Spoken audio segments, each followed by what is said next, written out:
آج ہم بات کر رہے ہیں آسٹروپوروسس کے بارے میں۔ آسٹروپوروسس مینس ہڈیوں کا بھربھراپن، جس میں ہڈیاں اس قدر کمزور اور بھربھری ہو جاتی ہیں کہ وہ چٹک کر ٹوٹنے لگتی ہیں۔ اور آسٹروپوروسس کا عمل مردوں کی بنسبت عورتوں میں زیادہ ہوتا ہے، جس میں ان کے ڈفرینٹ ہارمونل چینجز بھی انوالو ہوتے ہیں، اور پھر دیگر انسان کے لائف اسٹائل کا بھی اس میں بہت حد تک حصہ ہوتا ہے۔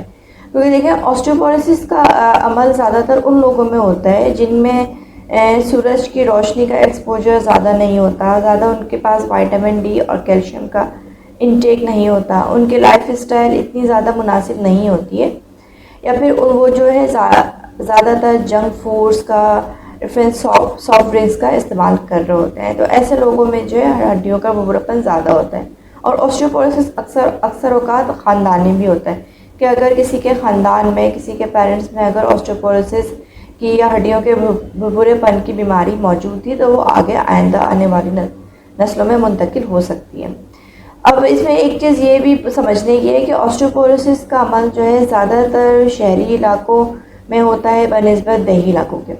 کیونکہ دیکھیں دیہات کے لوگ جو ہے وہ ابھی تک ہمارے نیچر سے بہت زیادہ قریب ہے، وہ ابھی تک سورج کی روشنی کو استعمال کر رہے ہوتے ہیں، اور ان کی ایک فزیکل ایکسرسائز یہ بھی بہت زیادہ امپورٹنٹ ہوتی ہے، کہ اگر آپ کی جو روزمرہ کی مصروفیات ہیں،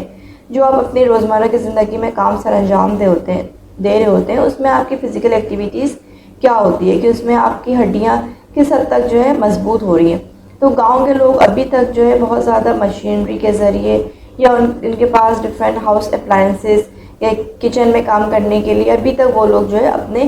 ہاتھوں سے ان سب کاموں کو سر انجام دے رہے ہوتے ہیں۔ یہ بھی ایک جو ہے آسٹروپوروسس کا ایک بہت بڑا ریزن ہوتا ہے، کہ شہری علاقوں میں اب زیادہ تر جو ہے لوگ ڈفرینٹ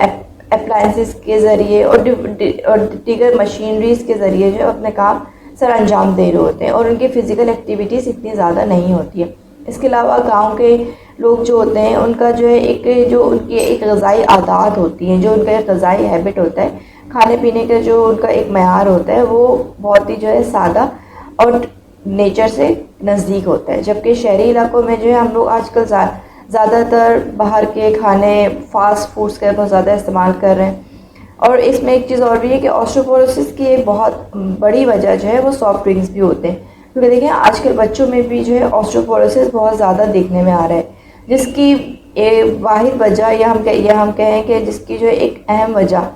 ان سافٹ ڈرنک کا استعمال ہے، کیونکہ سافٹ ڈرنک کا استعمال جو ہے آپ کی ہڈیوں کو بہت زیادہ کمزور بنا دیتا ہے۔ تو ہمیں کس طریقے سے جو ہے اپنی لائف کو مینٹین کرنا چاہیے اور اپنی لائف اسٹائل کو اس طریقے سے بنانا چاہیے کہ ہم آسٹروپوروسس جیسی خطرناک اور خاموش بیماری سے محفوظ رہ سکیں۔ کیونکہ دیکھیں آسٹروپوروسس کی جو علامات ہوتی ہیں وہ آپ کو بیماری کے شروع میں جو ہے نظر نہیں آتی ہیں، جب آپ کی ہڈیاں اس حد تک کمزور ہو چکی ہوتی ہیں کہ خدا نخواستہ اگر انسان جو ہے بڑی عمر میں یا کوئی بھی آسٹروپوروسس کا مریض اگر گر جائے تو اس کی ہڈیوں میں جو ہے جو ایک بننے کا پروسیس ہوتا ہے وہ پھر نہیں ہو پاتا، اور پھر اکثر اوقات لوگوں کو جو ہے جوائنٹس پین اسٹارٹ ہو جاتے ہیں، کہ ان کی جو ہے کلائیوں میں، ہپ بون میں اور کوہنی میں، ان سب جگہوں پر جو ہے درد اسٹارٹ ہو جاتا ہے، اور پھر وہاں کے جو ہے جوائنٹس پین ان کے جو ہے نارمل حالت میں نہیں رہتے ہیں۔ تو یہ سب آسٹروپوروسس کی علامات ہوتی ہیں، لیکن یہ بہت آگے جا کر نظر آتی ہیں کہ جب آسٹروپوروسس ان کو اسٹارٹ ہو چکا ہوتا ہے، اسی لیے اس کو جو ہے خاموش بیماری کا نام بھی دیا جاتا ہے۔ تو ہمیں اس بیماری سے محفوظ رہنے کے لیے اپنی عادت و اطوار کو اور اپنی لائف اسٹائل کو چینج کرنا ہوگا۔ کوشش کریں کہ سادہ خوراک استعمال کریں، اور یہ کہ اپنی لائف میں وائٹامن ڈی اور کیلشیم سے بھرپور غذاؤں کا استعمال لازمی کریں، اور سورج